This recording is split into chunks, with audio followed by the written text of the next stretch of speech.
Welcome to the Modernize or Die podcast, CFML News Edition, where we keep you up to date with everything going on in the ColdFusion community. We'll share the latest news on events, releases to engines, frameworks, libraries, and tools, as well as spotlighting quality content from the community.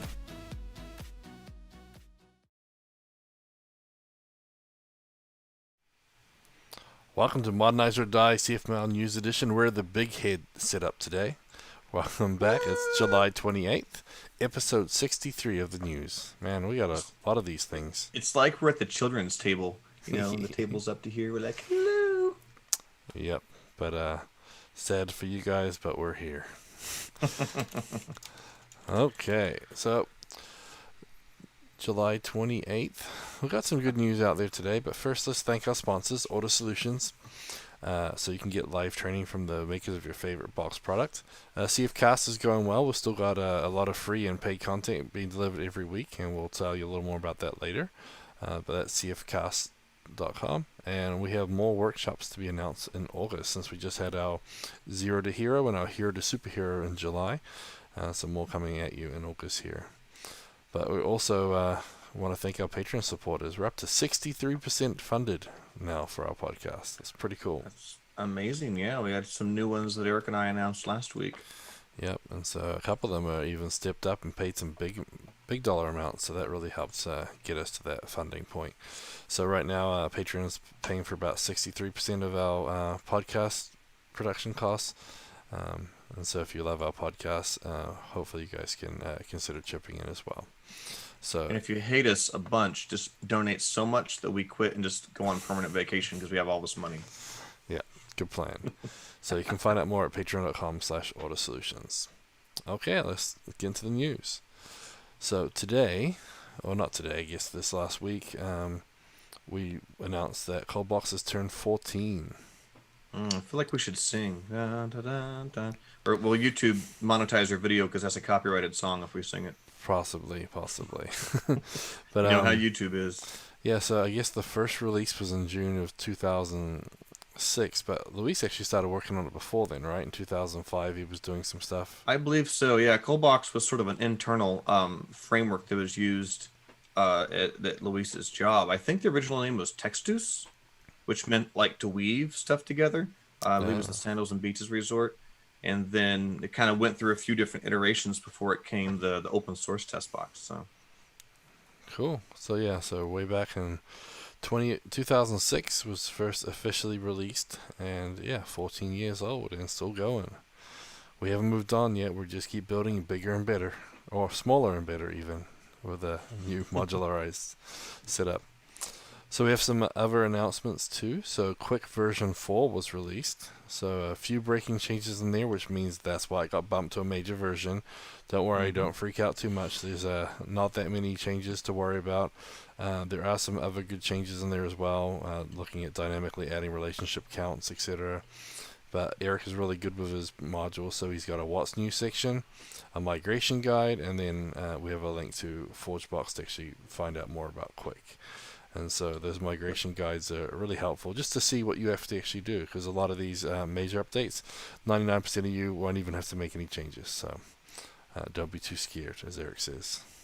Yeah, don't push off the update, or then you'll get way behind, and then it will be a big change. Little tiny changes aren't hard to deal with.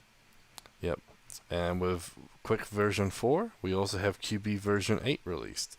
So again, that's higher than ColdBox, and ColdBox has been around for 14 years, I hear. Yeah. So the breaking change in the QB was when ColdBox now automatically scope and group where clauses when an OR combinator is used. So definitely need to check what's new and the migration guide there. But there's also some other things too. Other changes like combining clear orders and order by with a new reorder me method, which was pretty good. Or reorder method, and then clear current selected columns with clear select. So a couple little things that really handy. So some nice little updates in there. So QB8 is released. Yeah. And if you're a newer listener and you're like, what is Quick and what is QB? QB is Query Builder. It's a library that lets you create sort of nice abstracted queries against your database using a sort of chainable DSL of methods.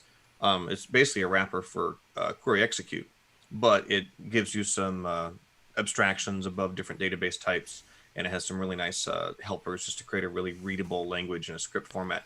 And then Quick is an ORM built on top of QB that's just pure CFML, so it's different than the Hibernate ORM that's built into ColdFusion, but it's a pure CFML ORM on top of QB. So if you're not familiar with them, give them a check. They both have fantabulous docs. Yeah, quick I really like, because if you're doing any OO object-oriented programming already, it doesn't take much to add some quick goodness on top of that. It's not a massive I believe it's pronounced paradigm. ooh, Gavin. It's ooh programming. I mean, do you read a boo-ook or do you read a book? Come on now. Come on, son. Yeah. Finally made it through the rest of psych last night, so I got my psychisms. I've heard it both ways. Yeah. So I saw a tweet just come out from you about a new library, the RabbitMQ SDK, added to GitHub. Are you stalking me on Twitter? I just sent that tweet like 10 minutes ago. I saw it, and I thought that we should probably mention that. So you want to tell us a little bit about it and why you're building it? Yeah, because somebody paid me to build it. Well, No. Yeah, one of our clients, Voya Travels, actually sponsored this for their internal use. But I've been wanting to play with message queues for quite a while, especially Rabbit. And I did an integration with ActiveMQ a couple of years ago, but it was only with Adobe ColdFusion event gateways, and haven't had a chance to really play with Rabbit that much. So we had a client wanting to do a nice integration with message queues. On RabbitMQ, supports WebSockets, and it has SDKs for like every language ever. Luis did a webinar I think we have recordings of a couple of years back called the Messaging Polyglot, where he used RabbitMQ as like the glue between a little demo Node app and Java app and ColdFusion app and a CFML CLI, task runner, and he had them all sending and receiving messages through the centralized message queue. It was a really cool little application. So we finally got a chance to sit down and build a proper ColdFusion SDK for RabbitMQ. So this wraps the Java SDK, but makes it way more ColdFusion-y, because the Java SDK is like going to create 50,000 classes and builders and properties, and you got to assemble them all together, and you got to JavaCast everything. So the CFML SDK is an API form, a lot more similar to like the Node SDK for Rabbit. It feels a lot more natural. So you want to have properties, you just pass a struct in, and we take care of creating all the Java stuff. I've also added some really nice abstractions, so it automatically manages connections for you, it automatically manages channels for you. Because unfortunately, if you don't close, your connections and your channels, you get stuff just hanging out in the JVM, and your server runs out of memory. ColdFusion developers aren't used to having to manage those low-level connections. So I was excited to work on this SDK the last week or so. It's got like 40 or so tests already in the test suite. So much fun to do some test-driven development. And we just got it pushed to GitHub and ForgeBox.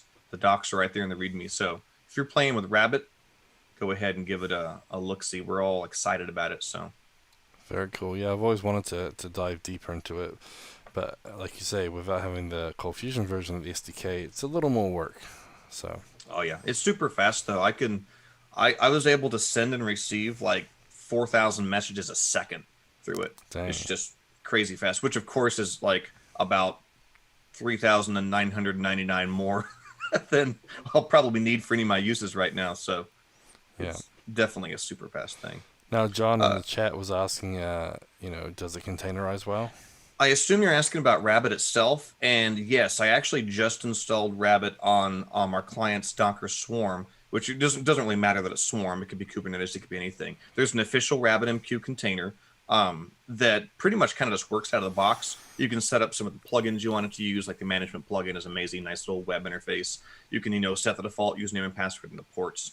And our service file, which I can show you, I got it online. It's just a few lines, exposes the ports. And you have to map some volumes so your queues and messages don't disappear, if you restart the container. But it really spins up pretty nicely. And there's a guide I can show you a link to that shows how to do a RabbitMQ cluster on top of Docker Swarm using console and some HA proxy.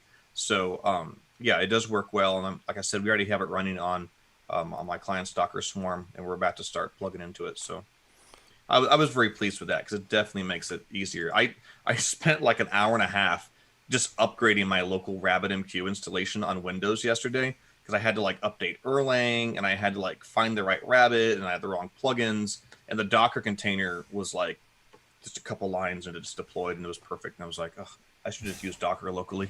I could have had the local Docker container running faster than fiddling with my local, Erlang installation and all that other nonsense. So Yep. Sometimes Docker funny. is easier, Brad, even though you prefer not to use it. Sometimes. It's true. It's true. Sometimes it's easier. Yeah, I mean, like in this instance, I don't care about Erlang. I don't want to have to think about Erlang and find out what version of Erlang. I just want it to work, And the Docker container for Rabbit, it just works. It just works. Yep. Perfect. Ain't nobody got time for that, as Scott Steinbeck said in the chat. So speaking of stalking you on Twitter, I also had another tweet from you about how you, the CommandBox lead developer, is now a JBOSS Undertow contributor. So I thought that was pretty cool for ColdFusion that, obviously CommandBox is, servlet integration with Undertow is pretty important, and now you're an Undertow contributor. So what did you contribute and why? I contributed some pull requests. So we use Undertow, which is a Red Hat product inside of CommandBox. That's how we spin up the servers. And so we've been doing some really sweet integrations. It's going to come out in the next version of CommandBox that I'm super excited about. Taps into their predicate language. You can make rules right there in your server.json file that block access to a box.json file or do URL rewriting, just all right there based on this native Undertow functionality. But in the process of doing that, we found a whole list of little bugs or things that could be improved inside of Undertow. So I've had 2 pull requests merged already. One fixed their minimum and maximum predicate checks because they were implemented backwards. Oops.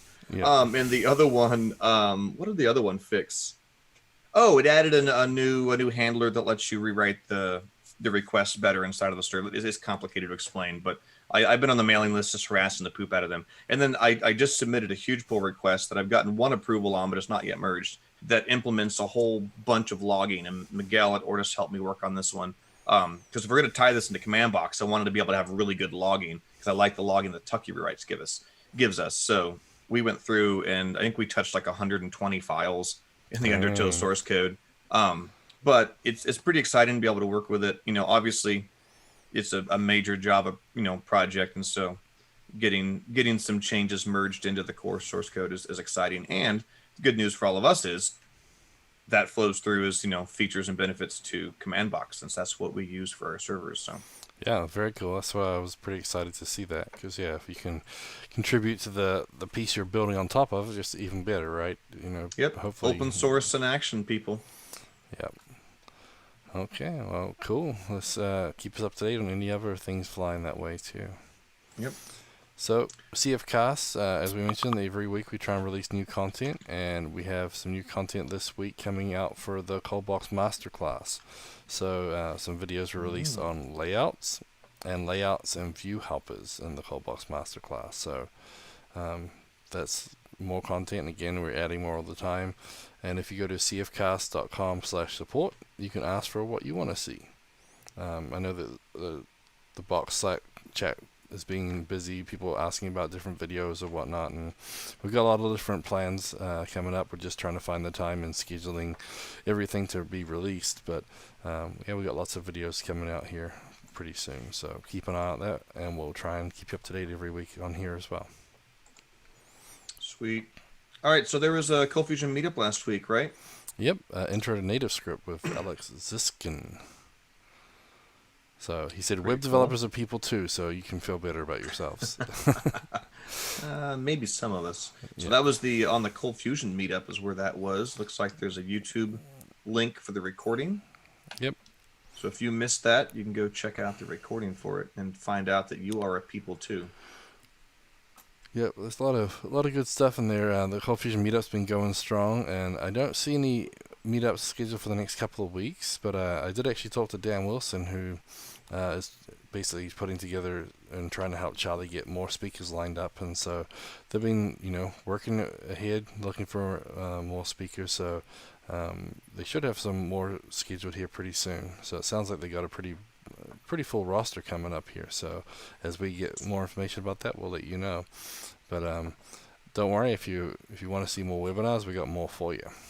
So last week Adobe had a webinar on the understanding the API manager architecture and its various components, And so I think if you registered for that, you should get an email with a link to the recording, but they don't have it listed on their site. But this week, we have another Adobe webinar by Nimit Sharma, a bird's eye view of the PMT architecture and how to harness its true potential.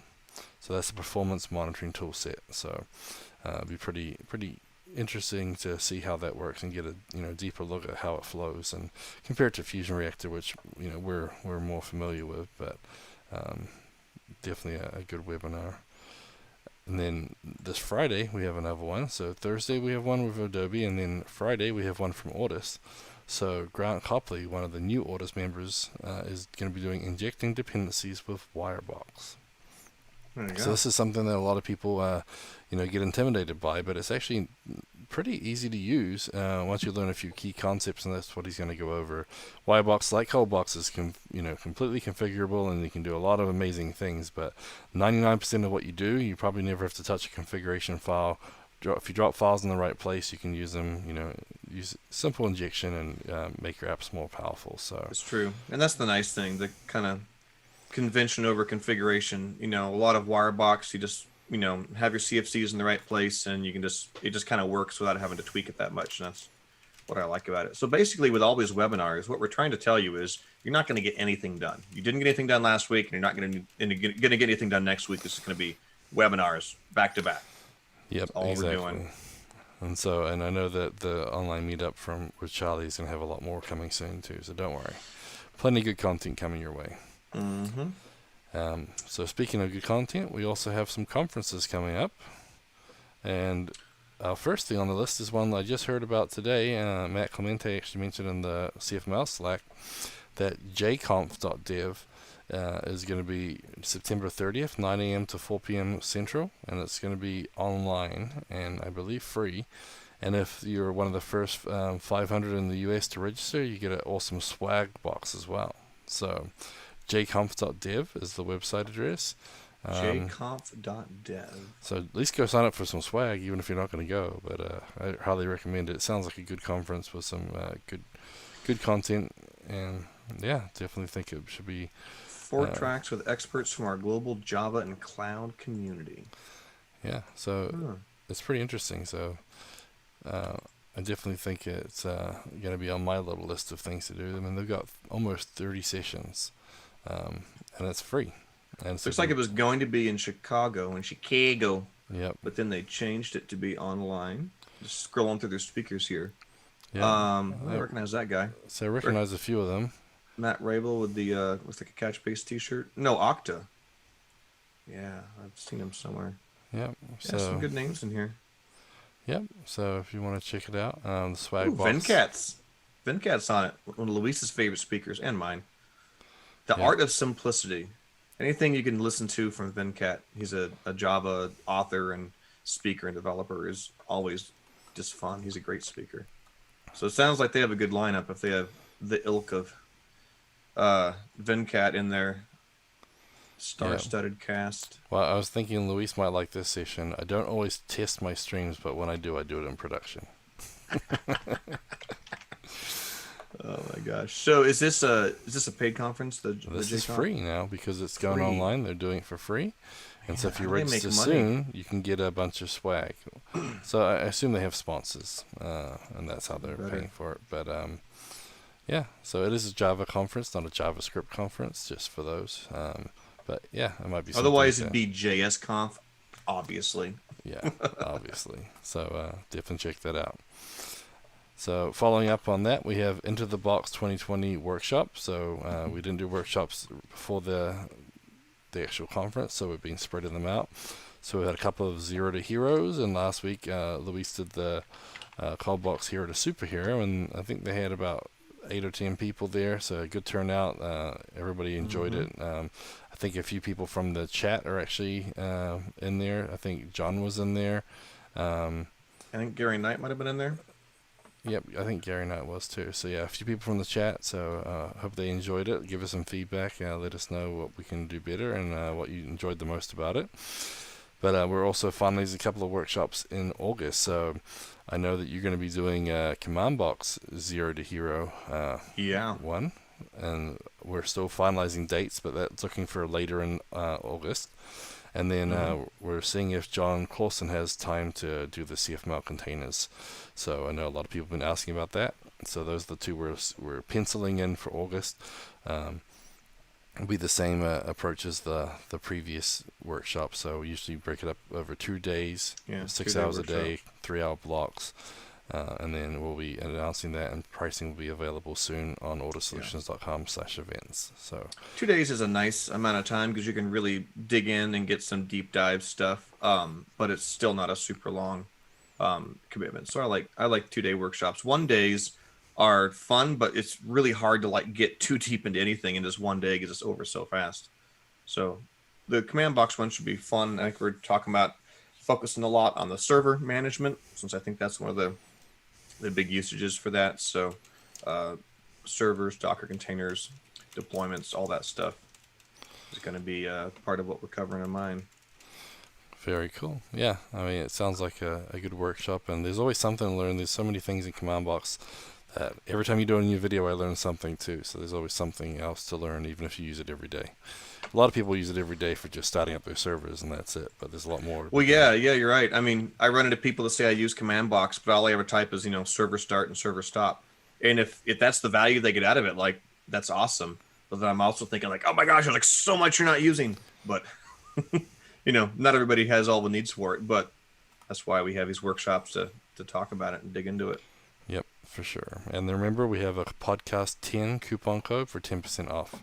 So if you guys use that, be basically a nice little discount there for you. So definitely use John that. Farrar had a question there in the chat asking about Docker. I'm sure I'll touch on containerization, but I don't think I'm going to go too deep into that specifically, since we are looking at having a dedicated container workshop by John Clausen. So I don't want to steal any of that thunder. The good news is all of the stuff that I usually teach about how to deploy and configure CommandBox, you can pretty much just apply directly to a Docker environment, because it's still CommandBox, it's the same JSON files, it's the same stuff. So the things I talk about usually you can directly do also in Docker, but I don't think I'm going to get too off in the weeds of actually doing Docker stuff, because like I said, we have a dedicated workshop on just Docker, and I probably won't make my CommandBox one get too Dockery, since there's a lot of people that aren't into Docker, and I don't want to exclude them from that. For sure. Okay. So we mentioned previously that the Adobe ColdFusion certification is now online, and they actually released a blog post this week on that to tell you a little more about it. But yeah, basically they've got 50 plus online videos, and they said that even the certification program is going online now, so you can enjoy the flexibility of scheduling your final assessment test on the date of your choosing. You don't have to worry about going to a testing center because of COVID and everything else. They're trying to make everything very flexible. So that's nice. This post came out just today on the Adobe ColdFusion community portal. Yep. So we brought the news to you a couple weeks back, but now you've got a little more information, which is pretty good, because I definitely wanted to have the online certification too, because previously they only offered it right before a conference, and so you'd have to do the training and then do the test on the same day. But now it's kind of nice that we don't have to worry about scheduling our workshops without overlapping the Adobe stuff, because now that everything's online, it's kind of spread out a bit more, which is a little bit easier, I think. Yeah, not everyone can go to the conferences too, so by us doing them online, we're getting people reach out and take courses that they may not have done before, or may not have been able to. And definitely a big complaint is that they want to do more than one. So this way we spread them out so they don't have to just pick one. Sometimes it's a hard choice, which one do you want to go to? Mm-hmm. So want to go to them all.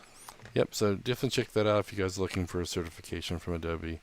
There's a lot of good people took it at CF Summit last year, and they walked away with 100 people plus, I think, that had their certification. So very cool.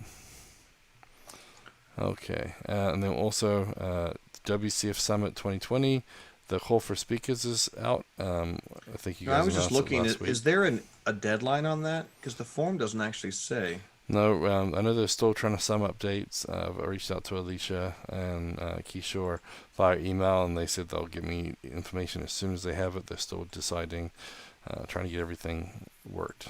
So okay.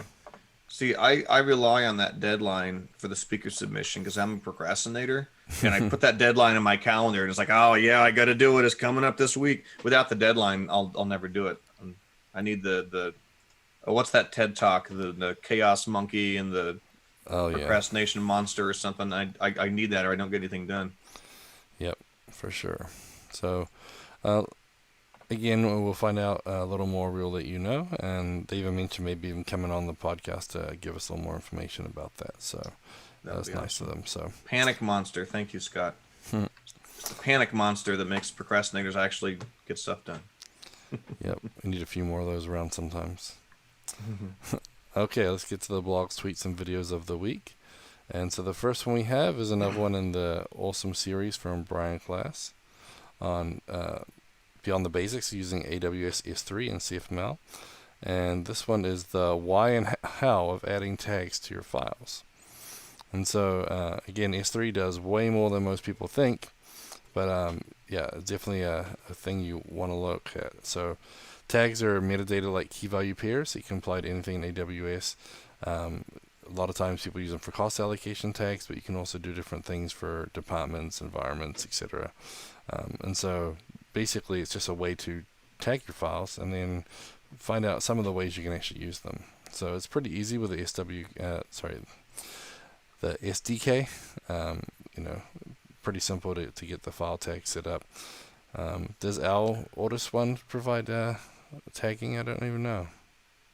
I don't know. We should look at that.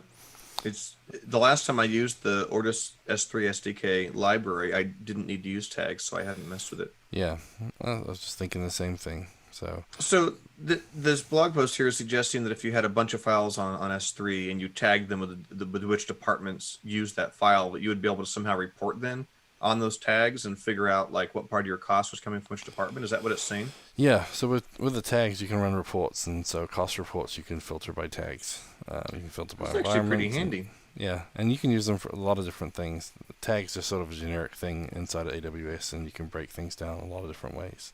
Makes sense. I mean, it's one thing to have tags that's just, internal metadata that you can use, but it's kind of cool that the tags are integrated into what appears to be AWS's, reporting and costs. Yeah, reporting and all their internal stuff. So it's kind of a first class citizen. I like that. Okay, so next we have one from Will Bruyn. He's been talking about CB Security. So as he mentioned, he used CB Security 1 for a long time, and he's done a big update to version 2, which is a huge update. This is one of those major package updates. And so he's had a few on the series. Number 4 in the series, he's talking about JSON Web Tokens. So JWTs. Nice. So, or JOT, as they say in the I don't know why they'd call that JOT. I hate that name. But anyway, each their own. So yeah, so he goes over the concepts. Jupyter tokens. And showing. It's the JSON Web Jupyter tokens. There you go. Yeah, so it shows you what a encoded one looks like versus a decoded one, and there's a nice site for you to work on that too. Talk about claims and scopes, and so it really goes into a lot of detail. And then the best thing of all is using the sample code right here, so you can actually go in and add your configuration that you need to as part of your setup with CB Security, and it talks about what they all mean. So this is a really in-depth blog post. Definitely recommend if you're going to play with JWTs.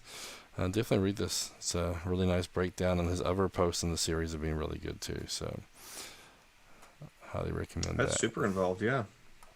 Yeah, it's probably what it took him a while. Ben Nadell levels of expounding on the topic. I like it.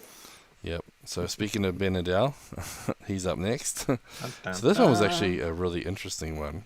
So in this blog post, he talked about using the Apache POI to save and vision prototypes as interactive PowerPoints in Lucy. So I didn't know the POI did more than just Excel, because I've only ever used it for Excel in the past. But I guess it does a lot of work with a lot of Microsoft things. So basically this one here, he has a nice video too, which is really good to watch. Basically walks through creating shapes and setting links, and so you actually set up a PowerPoint from this prototype file, and shows you how to link and do all that using the Java library. And so he walks through it. Watch the video, it definitely makes more sense, but He basically goes through 2 different passes when he does it. So he creates all the slides first, and then he goes through them again, adds a bunch of hotspots to make links. So he actually makes a nice clickable PowerPoint slide that jumps around. And so my wife being an online teacher, they're using PowerPoints like this now, but he's doing it programmatically. So basically, you have these little links, and they jump to different slides in the slideshow. And it's kind of a neat little system. So what's the ColdFusion tag that Adobe has that creates PowerPoint? I don't think Lucy implements it. What is it? I don't even know. Oh my gosh. No, they have the spreadsheet. I didn't know they had a PowerPoint one. Yeah, I was pretty certain there was a ColdFusion tag that I've never actually used that will create PowerPoint. But for the life of me, I can't remember it. Or maybe I just imagined it. Anybody in the chat? Oh, presentation. The one word I wasn't freaking searching for. Yeah, CF presentation. Yeah, Charlie see, with the Lucy answers doesn't as support it. Yeah. I had like a brain fart on it.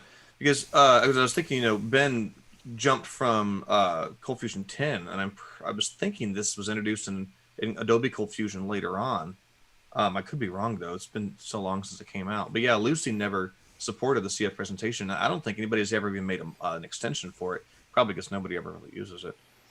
But yeah, if you needed it, you get the POI. So here's a little tidbit. Do you know what POI stands for? Apache POI. It's a library, or not a library. It's an acronym.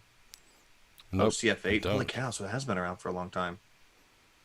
Yeah, POI stands for Poor Obfuscation Implementation. Apparently, it was kind of like a jab at Microsoft's kind of like binary format they used to use for documents in Excel and everything. Ironically, now it's all like XML based, but POI originally stood for Poor Obfuscation Implementation, which is quite the mouthful to name a library after. Yeah, that's pretty funny. Yeah, I always thought it was like point of interest or something like that, like Scott said in the chat. I didn't know that it had a real jab in the meaning. It's pretty funny. Yeah, go figure. Well, we also mentioned Ortus Solutions blog post on ColdBox turning 14, so we'll skip that one. But another one from Benedell, but this one's more of a sort of an opinion-based one. So thinking about Boolean arguments as a he's code invoking smell. Martin Fowler already. He's quoting him. I don't know if he's poking at him, but yeah. I didn't say poking. I said he's invoking. Oh, invoking. I'm sorry. Yes, yes. My bad. Yeah, so talking about Boolean arguments as a code smell and then legacy code base. And so this was pretty interesting. Obviously, not all Booleans would be a code smell, but talking about what might be and what may not be. And basically, Boolean arguments, sometimes you add onto a function to do something completely different than what it was intended for. It's sort of the key here. Sometimes people, instead of replicating the code and making it do something different, they'll actually add a flag and like, if this, do this logic, if that, do that. And so yeah, you create generic functions that can do 3 or 4 things based on the parameters, as opposed to creating 3 or 4 completely separate functions with fewer arguments that have a very specific name. Yeah, and so his example, Uncle Bob talks about this stuff as well. Yeah, and so it's a pretty good thing. And so if you guys are interested in clean code or code smells and everything, it's he makes some good points here. I definitely like those books. Like I said, Uncle Bob and just the general code practices and whatever are pretty interesting. So, but yeah, so he goes into why some of them. Like this one, Boolean arguments that are blindly passed down the call stack. So you just keep passing them down over and over again. So, yeah. But it was pretty interesting. And, like I said, obviously it's just his opinions and whatnot. But, I liked it. So, recommend you guys should check it out. Yeah, it's always an interesting discussion. So I probably land somewhere in the middle. Because to a degree, I kind of like the dynamic nature of ColdFusion. And, I've been digging a lot in Java code with these Undertow pull requests. And it's so common in Java, because in Java, you can't have like optional parameters. The parameters are they're very strict. They have these types. There are this number of them. and you'll never vary from that. And so you have classes that can be instantiated like 7 different ways. And what do you end up with? You end up with 7 different constructors. And it gets a little annoying because they're all like just slightly different, but this constructor has 1 extra Boolean, and this constructor has another extra Boolean, and this constructor has a 3rd extra Boolean, but then there's not really one that has like this one and this one, or these combinations, and then they all just internally call each other down to like one big constructor that actually does all the logic with a bunch of if statements. And sometimes I'm like, oh man, this is ColdFusion. I just have like all the Booleans, default values, and maybe some if statements, like one method, boom, so much simpler. But then I mean, I've also created methods that were, probably not really good methods. It was the generic, like, query the database method, and it has like 1,000 arguments that can do like 1,000 different things, and the API gets watered down and everything is of type Annie, as opposed to string or Boolean or whatever, because you can overload all these arguments. So it's like, I've seen both sides of it, and I sometimes end up in the middle. It's like, yeah, it's not always bad, but it's not always good. Like they say, optimize till it hurts and then back up a little bit.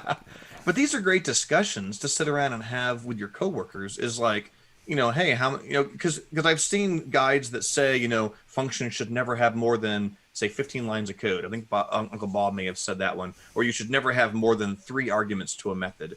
Or, you should never have more than 100 lines in a class. And I always think any of those, like, very specific numbers are probably always wrong. I hate rules, but I love guidelines, right? Yeah. So I hate saying you can never have more than 100 lines in a class, because, like, well, I don't know, what if I have a really good reason for 101 lines? So I don't like to be pedantic about it, but I think those are great discussions to have, where you and your coworkers sit around and you're like, man, we got some classes with like 3,000 lines, right? Yeah, maybe raise your hand if you have some of those, and you're like, yeah, those should be broken up. So it's like, obviously somewhere in the middle is the truth. So yeah, I always love those discussions, but like I said, I hate being pedantic about it, but I love being pragmatic about saying, okay, what's the spirit of the rule? How can we make our code better? So yeah, and sort of that line of thought, Cruddy by Design by Adam Weathen, the guy who built Tailwind, has a lot of good stuff on Laravel handlers and how to build APIs with them. And Cruddy by Design is really, really good.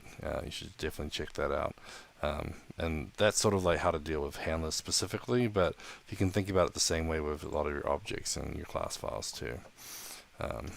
So I mean, because as developers, I think we shouldn't always just feel like we're duct taping stuff together. We should feel like we're creating, like this is like we're making art almost, and we want to create things that are well architected and think about how should this be built, not just keep throwing more code in the files you have until it makes the bugs go away.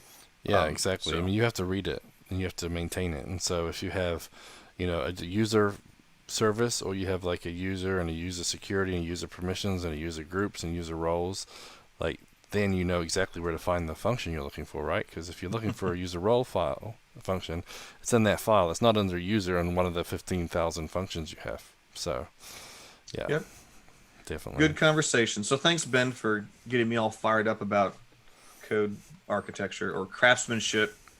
Gary Stanton put in the Slack. It's a very good word for it. Cool. So let's look at some CFML jobs here. So we have several positions available on getcfmljobs.com, and right now they're up to 54 positions. So I know some of these are a little older, but we have 3 new jobs this week. So we have a full-time ColdFusion developer in Brisbane Central Business District in Queensland, Australia even. Brisbane, wow. Brisbane, yep. And then we have a lead developer architect in a remote position in the United States. And then we also have a technical lead for ColdFusion and Hyperdad, Telangana, India. And so nice. Those 3 being posted this last week. Those are all full-time. Yep. And then we had a couple that I actually saw from a user group that I subscribed to on ColdFusion. And it was one application for a job from kforce.com. So I went and looked at kforce.com, and I found one job if you search for ColdFusion recently. But if you type cold space fusion, there was a whole bunch of recent options. Yeah, there's like pages of them. Cold space fusion. And a lot of them are real general application developer that has a variety of skills, but ColdFusion was listed as them. So we're going to give you the show notes. They'll have a link to both searches on that kforce.com site. What is Kforce? It sounds like a cartoon about heroes that save the world. The Kforce is here. What Yeah, what does this stand for? I don't know. Oh, But I mean, knowledge force. knowledge force. That's what it is. It's Yeah. the knowledge force is what it is. Yeah. Trademarked, mind you. Yeah. So it looks like they're just Yeah. they helping people find jobs. So they've got a few listed Well, there, and some we of them. should give them knowledge and how to spell ColdFusion and how to improve their search such that it'll find all the ColdFusion postings even if you misspell it. Yeah. And so I also noticed on Twitter today that there was a ColdFusion developer looking for a job. So Sign of the Times, he said he's looking for a new opportunity. If anyone can recommend any CFML, ColdFusion, or front-end React roles in Essex, London, or remote, John Joyce at CF John Joyce on Twitter is looking for some work. So if you're looking for someone, and it sounds like one of those things, maybe reach out to CF John Joyce. I don't know the person or have any experience dealing with them, so I'm not sure, but I thought I would give a friendly shout out. So just want to share that. This does not constitute an endorsement of CF John Joyce. Yep. Okay. Sweet. Yep. So ForgeBox module of the week this week is actually not a module that we're going to install into a site that you're working on, but it's actually the Code Checker CLI. So Code Checker was an app that we sort of built up and took over a while back, and then you went and created the CLI version of that, and so now there's a Code Checker app that runs on ColdBox, and there's a Code Checker CLI, and pretty nice. It started as a project years ago that kind of went through a couple different open source, hands of being changed around, and it had evolved into like a web app that you would start. And we had a client that said, well, we want to automate this from the command line. How can we run all these rules? And so we extracted all the core logic out into its own little ForgeBox module, having that shared now by the web app and the CLI, which is this portion here. Yeah, I mean, and it started way back with Steve Bryant with CodeCop on ReaForge, and then we used, Chris Weller actually helped created the first version of this Code Checker, and then we converted over to ColdBox and then evolved from there. But, it has built-in support for the VSCode from Mike Sherbel and the Query Param Scanner from Peter Broughton, and and then there's a bunch of other things too. So there's a whole bunch of different rule sets. And I liked how you actually updated to use a JSON file now too, so you can actually save your settings of what you want the code checker to check for, and so you can have custom rules right in there, or you can just choose some of the pre-built categories like security, performance, maintenance. We even created some that help you convert from ColdFusion to Lucy, so it'll actually tell you what tags are missing from Lucy that you have to worry about converting. And these are basic kind of regular expression based rules. So when we've had client needs, like you just said, we're converting from ColdFusion to Lucy. How do we scan our code base and make sure any of the unsupported tags aren't in use? We created a series of custom rules checking for all the unsupported tags, and we can just run those. We've even created custom rules for a client. Well, again, converting from ColdFusion to Lucy, and Lucy won't do implicit date conversions for strings in a CFIF statement. It's for performance reasons. So if you do, just compare two strings and don't use a date compare function, Lucy will behave a little bit different than Adobe, and it's a documented feature we're not going to change. So we created a custom rule with a regular expression that looked for all the if statements that compared two variables that had the word date or time somewhere in them, and we were able to locate, hundreds of lines of code that potentially might be affected by that behavior. And it was all just a custom rule that we built for Code Checker. Yeah, and some of the built-in rules are pretty handy too. Like when you're moving from Windows to Linux, we have a case-sensitive set of rules that basically have all the functions that have case-sensitive versions. And so when you're checking stuff for files, case sensitivity matters when you're on Linux. So there's a lot of cool rules in there, and it's pretty neat. It runs a nice, it runs on the CLI, so you can access it there. Generates an Excel spreadsheet, so you can go check through it. It's really evolved, and it's pretty neat. I know we were talking to some of the guys behind CFLent and the CF format as far as parsing goes, so we can maybe incorporate the parser into it, so we can do even better code checking. But right now, like you said, it's just regex. But it'd be nice to maybe you should actually tie into Pete Freitag's parser. But anyway. So, I mean, the big disclaimer with Code Checker, though, that I see all the time is there's like a ton of rules packaged with it.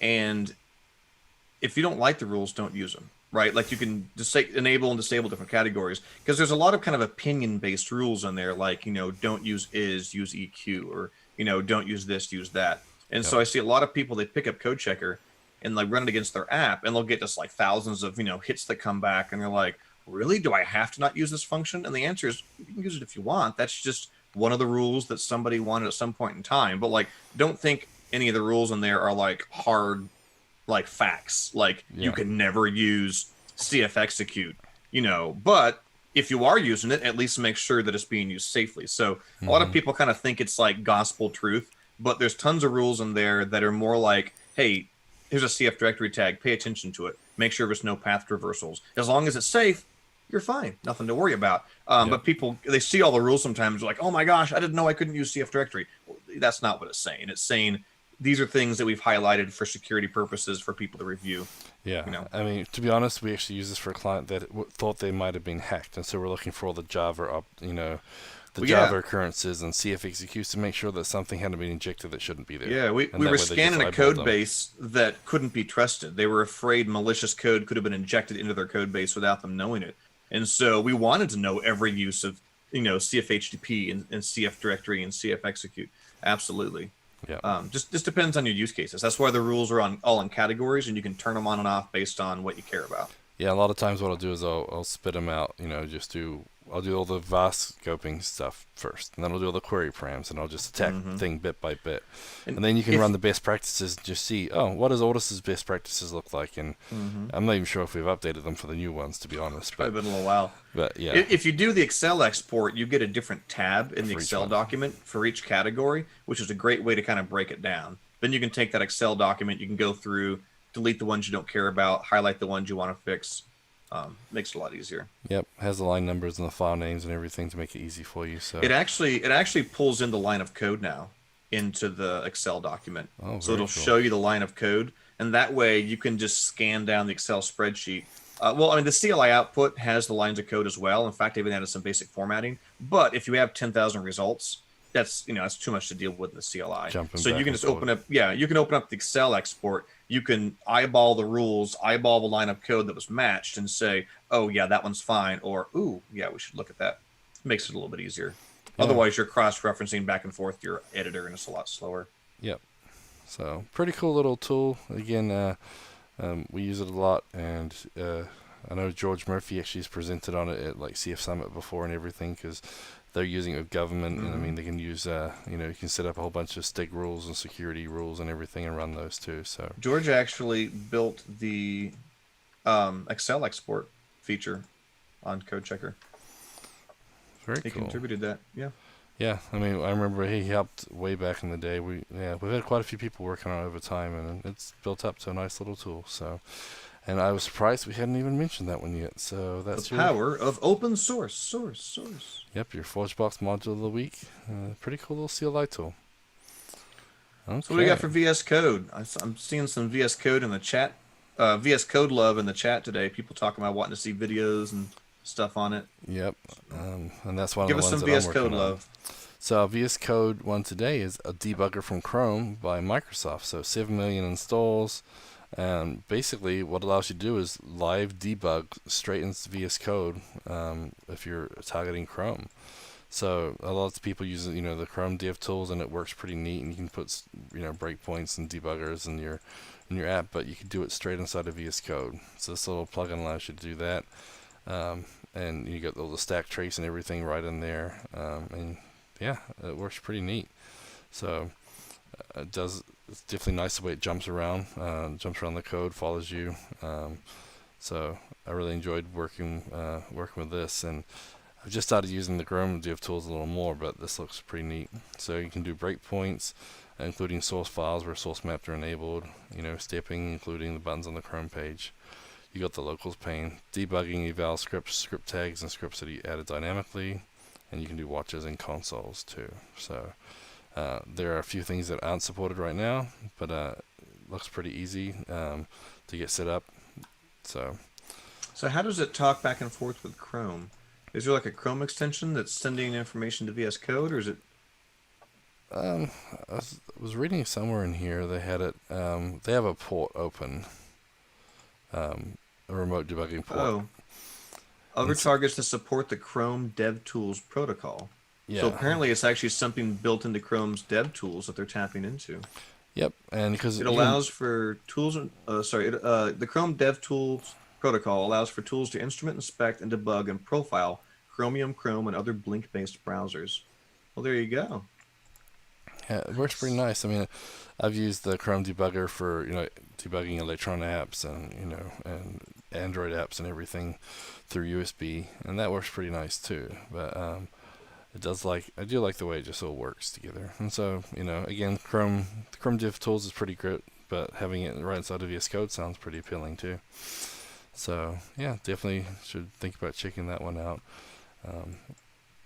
Yeah, so that's your VS Code hint, tip, and trick of the week.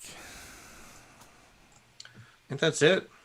Yep, so our Patreon supporters, again, we got a lot of great supporters. We're up to 63% support for the podcast, so a little more and we can start putting money back into things like CommandBox, ForgeBox, ColdBox, and all the other TestBox and OverBox products. So we thank everybody for their commitment, whether it's financial through Patreon or, pull requests and issues being filed. It all helps.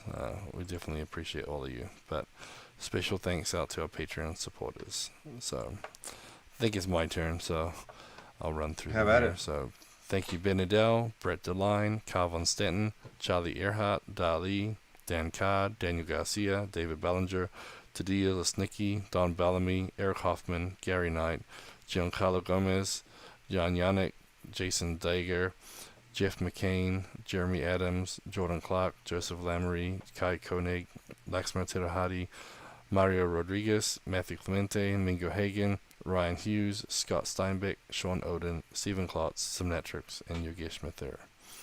Sweet. So got a few new names in there. Eventually, the reading of the Patreon supporters is actually going to be the bulk of the podcast. We're only going to get about 10 minutes worth of news, and then in about the last 50 minutes will be us reading the list. I'm looking forward to that. Yeah, I know that on our Patreon list, the lower packages aren't actually guaranteed podcast coverage. So as we get more of the higher packages, we may even have to just say, thank you, Patreon supporters, go here, look at them, and then here are the top paid supporters. But yeah, it's nice to have that many. It's nice to see those names and to recognize them, because a lot of them are in the chat, a lot of them are busy on CFML Slack and other places that we see in the community at conferences, etc. So it's nice to know that they're supporting the podcast and supporting the community as a whole, because hopefully this is useful for the whole community. Not just us sitting around talking all the time. So, all right. Yep. See you all next week. Have a good one, everybody. Bye. Bye.